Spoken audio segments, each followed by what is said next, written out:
Hello everyone, मैं हूं सायन और आप सभी लोगों का स्वागत है फिजिक्स विद सायन के एक नए वीडियो में। तो हम लोग का जो लेक्चर सीरीज चल रहा है वह भी न्यूक्लियस के ऊपर है।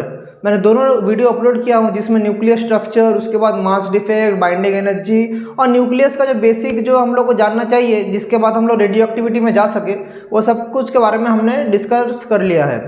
तो इसी टॉपिक में आगे बढ़ते हुए आज हम लोग पढ़ेंगे रेडियो एक्टिविटी के ऊपर।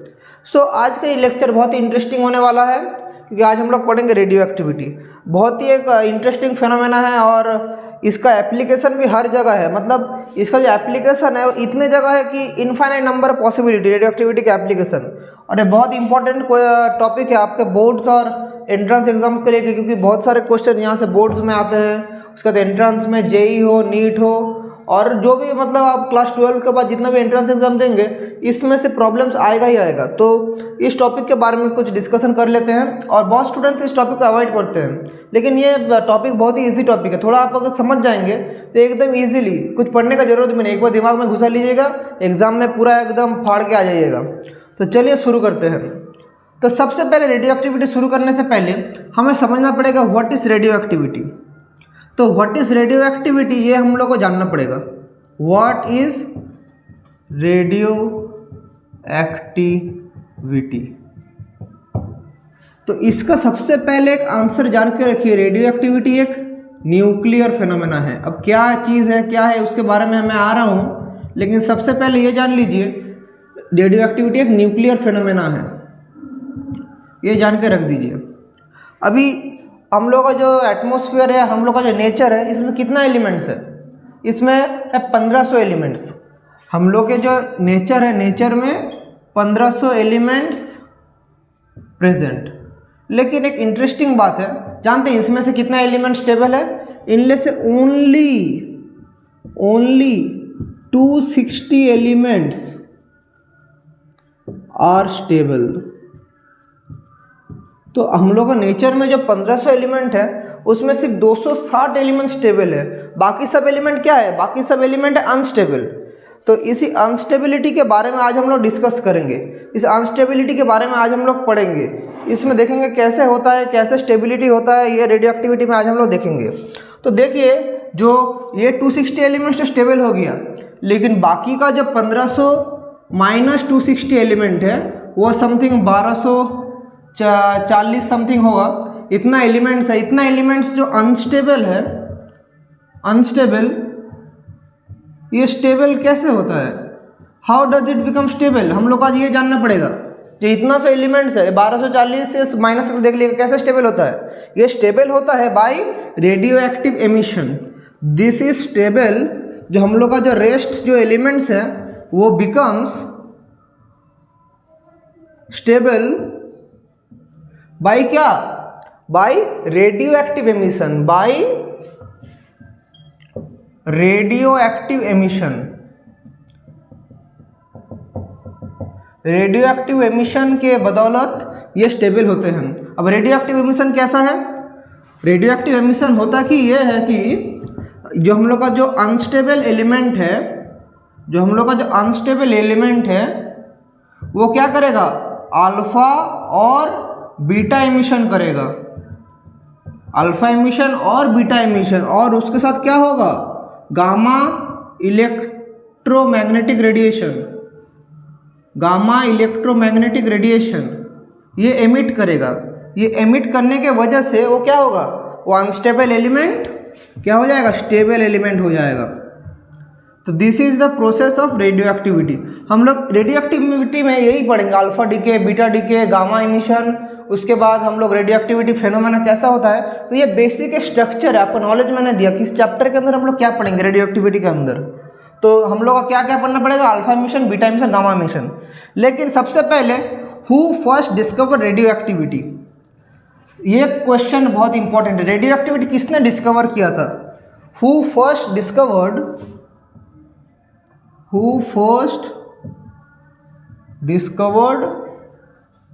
रेडियो एक्टिविटी, ये हम लोग को जानना पड़ेगा। किसने फर्स्ट रेडियो एक्टिविटी डिस्कवर किया था? इसने फर्स्ट रेडियो एक्टिविटी डिस्कवर किया था। तो इसका आंसर है हेनरी बैक्वेरेल। इसका आंसर है हेनरी बैक्वेरेल। तो जो रेडियो एक्टिविटी का फेनोमेना है, Henry Becquerel scientist sir Henry Becquerel ने डिस्कवर किया, और ये डिस्कवर हुआ था एक्सीडेंटली, कुछ प्री प्लान नहीं था। तो इसका जो फेनोमेना है वो कैसे हुआ था, ये कैसे डिस्कवर हुआ था, 1896 में हुआ था, और ये एक्सीडेंट की बदौलत हुआ था। ये हुआ था 1896 में, एक्सीडेंटली डिस्कवर किए थे। तो कैसे किए थे एक्सीडेंटली, जो भी मैं बोल नहीं सकता कि एक्सीडेंटली है, क्योंकि जो एक्सपेरिमेंटल इन लोगों का जो हम लोग का सेटअप था, सेटअप इतना कॉम्प्लेक्स है कि एक्सीडेंटली नहीं हो सकता। क्योंकि इधर एक जगह में उन्होंने क्या लिया, ऐसे यूरेनियम एटम्स, ये क्या है, यूरेनियम एटम, इसके ऊपर उन्होंने क्या किया, ब्लैक पेपर, क्या किया, ब्लैक पेपर से इन्होंने क्या किया, इसको ढक दिया। ये है ब्लैक पेपर। फिर क्या हुआ, उन्होंने ऑब्जर्व किया, अगर हम लोग इधर एक सिल्वर फॉइल रखते हैं और उसके बाद एक इधर कुछ दूर बाद हम इधर एक फोटोग्राफिक प्लेट रखते हैं, यह क्या है, सिल्वर, यह है सिल्वर फॉइल, और यह है फोटोग्राफिक प्लेट।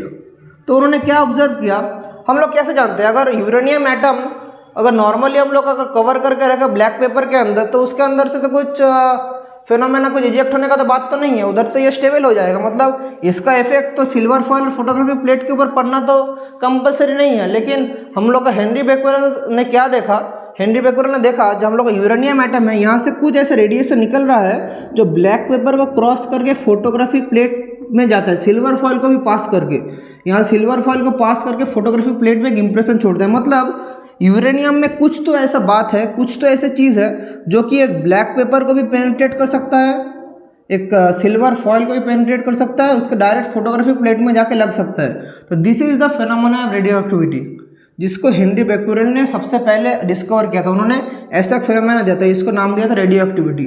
तो रेडियो एक्टिविटी का यूनिट भी बैक्वेरेल है, क्योंकि that is the tribute to the great scientist Henri Becquerel. तो what is the cause of radioactivity, अभी हम लोग को जानना पड़ेगा कॉज ऑफ रेडियो एक्टिविटी क्या है, व्हाट कॉजेस रेडियो एक्टिविटी।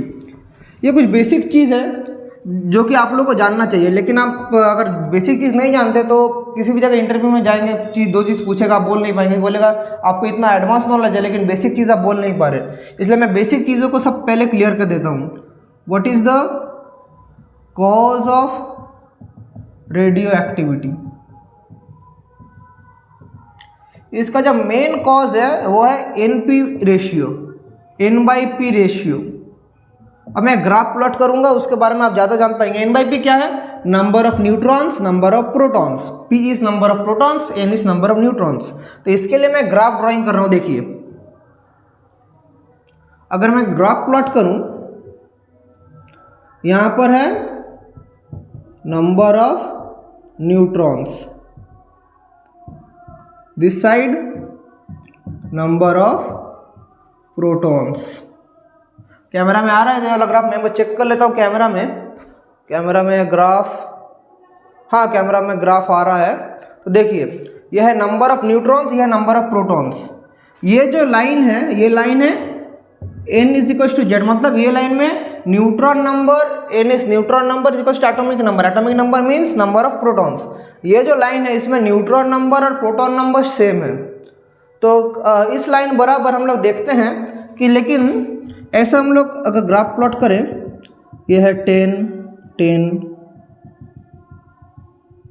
20, 20 ऐसा करके चलता रहेगा। यहाँ पर 30 जाता है, ये 40, 40 हम लोग कर लेते हैं। ऐसे ऐसे चलते चलते चलते एक ऐसा टाइम आएगा 80, ये भी 80, मतलब यहाँ पर नंबर ऑफ न्यूट्रॉन्स 80 है, नंबर ऑफ प्रोटॉन्स 80 है। तो देखिए क्या होता है, हम लोग का जो ग्राफ है N/P रेशियो, ये 10 क्या है, नंबर एटॉमिक नंबर मतलब नंबर ऑफ प्रोटॉन्स। तो ये वाला 10 तक है, ये वाला 20 तक, 20 मतलब कौन, कैल्शियम, ये कैल्शियम तक ये वाला एलिमेंट है। तो हम लोग देखते हैं एटॉमिक नंबर कैल्शियम मतलब नंबर ऑफ प्रोटॉन्स 20, वहाँ तक ये ग्राफ ऐसे लीनियर रहता है। लेकिन 20 के बाद ग्राफ कैसे वेरी करता है, ग्राफ ऐसे चल जाता है, ग्राफ डेविएट कर जाता है। मैं फिर से बोलता हूँ, कि n/p का रेशियो का एक ग्राफ होता है। हम लोग का जो एलिमेंट्स है n/p रेशियो का एक ग्राफ होता है। वो ग्राफ कैसा होता है, ये जो ग्राफ देख रहे हैं, ये ग्राफ इधर हम लोग का नंबर ऑफ न्यूट्रॉन्स रिप्रेजेंट कर रहा है, इधर नंबर ऑफ प्रोटॉन्स। तो ये ऑरिजिन है, यहाँ से जब स्टार्ट होगा तो हम लोग का elements with atomic number till 20 follow the linear path, मतलब ये लीनियर पाथ बराबर जाता है 20 तक, लेकिन 20 के बाद ऐसा डेविएट कर जाता है। तो इस ये क्या है, इसके बारे में आऊँगा। यहाँ पर क्या है, यहाँ पर n ग्रेटर देन z, क्योंकि हम लोग का number of protons is greater than number of neutrons. यहाँ पर ये हम लोग देख सकते हैं।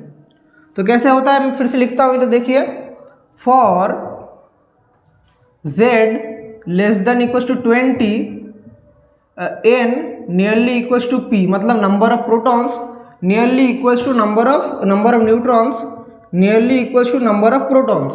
तो यहाँ पर n/p का जो रेशियो, कैपिटल N कर देता हूँ आप लोगों को ईजी होगा। यहाँ पर n/p का जो रेशियो है ये क्या हो जाएगा, 1 हो जाएगा। तो मतलब आप देखिए, एज फॉर एग्जाम्पल नाइट्रोजन का क्या है 14n7, यह है नाइट्रोजन। उसके बाद 12c6 कार्बन, तो इसके अंदर क्या है 7 न्यूट्रॉन 7 प्रोटॉन, इसके अंदर क्या है 6 न्यूट्रॉन 6 प्रोटॉन। सिमिलरली हाइड्रोजन, उसके बाद हीलियम 4He2, इसके अंदर क्या है 2 न्यूट्रॉन 2 प्रोटॉन। इन सब का n/p रेशियो देखिए क्या है 1, इसका क्या है n/p 1, इसका क्या है n/p 1। उसके बाद और भी अगर देखें हम लोग 40Ca20, ये लास्ट एलिमेंट है 20 तक मैंने जो बोला था, इसमें क्या है 20 न्यूट्रॉन 20 प्रोटॉन। तो इसका n/p रेशियो क्या है, इसका भी 1 है। तो जो एटॉमिक नंबर लेस देन 20 है वो सब एलिमेंट स्टेबल है, क्योंकि उसका n/p रेशियो इक्वल्स टू 1 है। तो ये फंडा दिमाग में घुसा लीजिए। देखिए ग्राफ लीनियर चल रहा है, क्योंकि 20 तक ये जो लाइन है 20 तक, यहाँ पर n is equals to z। ये लाइन अच्छे से फॉलो कीजिए, क्योंकि ये लाइन तक n is equals to z। तो 20 तक हम लोग का जो एलिमेंट्स है वो स्टेबल है, 20 तक हम लोग का जो एलिमेंट्स है वो स्टेबल है। अब क्या देखते हैं, 20 तक तो हो गया, लेकिन इसके बाद क्या, 20 तक तो हम लोग का स्टेबल हो गया, लेकिन इसके बाद जब 20 से, ये वाला नोट डाउन कर लीजिए, इसके बाद मैं आगे बोल रहा हूँ, ये वाला नोट डाउन कर लीजिए। इसके बाद जब z ग्रेटर देन 20, इसमें क्या होगा, z ग्रेटर देन 20 में स्टेबिलिटी कैसे होगा, उसका स्टेबिलिटी है n/p जो रेशियो है उसका रेंज होगा 1 से 1.6 तक। अगर ये मेंटेन करके चले z ग्रेटर देन 20 में, तो फिर हम लोग का एलिमेंट्स क्या है, स्टेबल एलिमेंट्स। ये वाला नोट डाउन कीजिए, बहुत ही इंपॉर्टेंट एक कॉन्सेप्ट है। कैसे, n ग्रेटर देन z, लेकिन मतलब अगर z 20 से बड़ा हुआ तो उसका स्टेबिलिटी कैसा होगा, उसका n/p का रेंज होगा 1 से 1.6। बहुत ही इंपॉर्टेंट रेशियो है, ये रेशियो मेंटेन करना पड़ेगा। मैं इसका भी एग्जांपल दूंगा, जैसे आप लोग आयरन का एग्जांपल लीजिए, उसके बाद जिंक का, ये सब अगर एग्जांपल आप लोग लें, जैसे आयरन का क्या है, आयरन 56 20 सॉरी 20 नहीं 26, ये है आयरन का हम लोग का एलिमेंट। तो 26 इसमें क्या हो जाएगा, इसमें 26 क्या है, 26 प्रोटॉन्स है, और हम लोग का ये क्या है, हम लोग का न्यूट्रॉन नंबर क्या है 56 माइनस 26 30 न्यूट्रॉन। तो इसका n/p रेशियो क्या हो जाएगा 30/26, दैट इज 15/13। मतलब ये क्या हो जाएगा, ये नियरली इक्वल्स टू 1.6 के पास आ रहा है, मतलब 1.55 समथिंग कुछ आएगा। तो इसका क्या रेशियो हो गया 1.6 के अंदर, नियरली इक्वल्स टू, या हम लोग लिख सकते हैं लेस देन 1.6। तो ये है हम लोग का स्टेबल एलिमेंट। सिमिलरली ऐसे अगर और भी एलिमेंट्स आप लोग देखें आयरन के अलावा, जैसे कि आप लोग देख सकते हैं हम लोग का सिल्वर जो है 10847 108 Ag47, ये क्या है सिल्वर, इसमें क्या है 47 प्रोटॉन है और न्यूट्रॉन कितना है 108 47 61। तो इसका रेशियो क्या हो जाएगा, इसका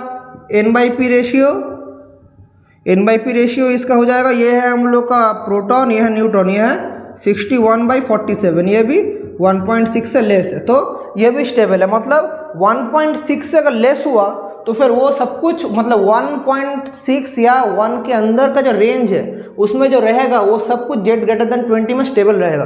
तो ये दोनों इंपॉर्टेंट कंडीशन है। अगर 20 तक रहा तो क्या कंडीशन है, 20 तक रहा तो कंडीशन है हम लोगों का n/z रेशियो या n/p ratio is equal to 1, और अगर 20 से ज़्यादा हुआ उसका रेशियो क्या हो जाएगा 1 से 1.6। ये दोनों कॉन्सेप्ट दिमाग में घुसा लीजिए। और इसके बाद तो फिर अनस्टेबल कौन है, आप लोगों का दिमाग में क्वेश्चन आएगा तो इस ग्राफ से अनस्टेबल एलिमेंट्स कौन है। तो हम लोग देख सकते हैं ये जो लीनियर ग्राफ है इसके दोनों साइड में बहुत सारे एलिमेंट्स रहते हैं, ऐसे बहुत सारे मैं डॉट कर रहा हूँ एलिमेंट्स रहते हैं। लाइन के अलावा जितना सारे एलिमेंट्स है वो सब अनस्टेबल है। ये ऐसे चलता रहता है, इससे ऊपर ऐसे करके चलता रहता है, इससे ऊपर ऐसे एलिमेंट्स। ये जितना डॉट में दे रहा हूँ ये डॉट एक तो एलिमेंट्स है, ये सब डॉट एक तो एलिमेंट्स है। मैंने क्या बोला 1500 से भी ज़्यादा एलिमेंट्स है। जो एलिमेंट्स इस लाइन में यहाँ से इसके बाद ये लाइन बराबर चल जाता है, ये एलिमेंट्स इस लाइन बराबर आता है, इस एलिमेंट्स का हम लोग क्या करेंगे स्टेबल। लेकिन इस लाइन के अलावा जो डॉटेड सब कुछ है, ये डॉट डॉट डॉट ये सब डॉटेड जो पॉइंट्स है ये क्या है, ये अनस्टेबल है। तो ये चीज़ समझ लीजिए, मतलब स्टेबल क्या है जो लाइन फॉलो कर रहा है, और अनस्टेबल क्या है जो लाइन के पास में रहता है लेकिन लाइन में नहीं पड़ता, वो सब क्या है अनस्टेबल।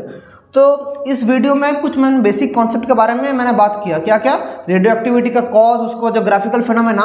इसके बाद जो नेक्स्ट वीडियो आएगा उसमें हम लोग क्या डिस्कस करेंगे, अल्फा डीके, बीटा डीके, उसके बाद गामा इमिशन, उसके बाद हम लोग law of radioactivity decay, ये सब पूरा सीरीज में शॉर्ट वीडियो इसलिए डाल रहा हूँ क्योंकि आप लोग छोटा छोटा वीडियो देखेंगे और कॉन्सेप्ट दिमाग में और भी अच्छा से घुसेगा। एक साथ 2-3 घंटा का वीडियो अपलोड तो मैं कर ही सकता हूँ, लेकिन मैं कर नहीं रहा हूँ क्योंकि आप लोग का पेशेंस नहीं रहेगा। इसलिए आज का वीडियो हम लोग यहीं पर एंड करते हैं, और जो नेक्स्ट वीडियो आएगा वो क्या होगा, वो अल्फा डीके, बीटा डीके और इसके ऊपर होगा। तो तब तक चैनल पे बने रहिए। अगर आप लोगों के दिमाग में कुछ भी डाउट्स आ रहा है तो क्वेश्चन तो आप लोग कमेंट्स में पूछ ही सकते हैं, और अगर चैनल में नहीं आए हैं तो चैनल को सब्सक्राइब कीजिए, क्योंकि आप लोग सपोर्ट करेंगे तो भी मैं वीडियो बना पाऊंगा। लेकिन आप लोग अगर सपोर्ट नहीं रहा तो मैं वीडियो रेगुलरली अपलोड करूँगा, मोटिवेशन नहीं रहेगा। इसलिए बोल रहा हूँ अगर आप लोग मेरे चैनल पर नहीं आ चुके हैं तो प्लीज़ आप लोग सब्सक्राइब कीजिए और पढ़ाई कंटिन्यू करिए। और thank you, all the very best.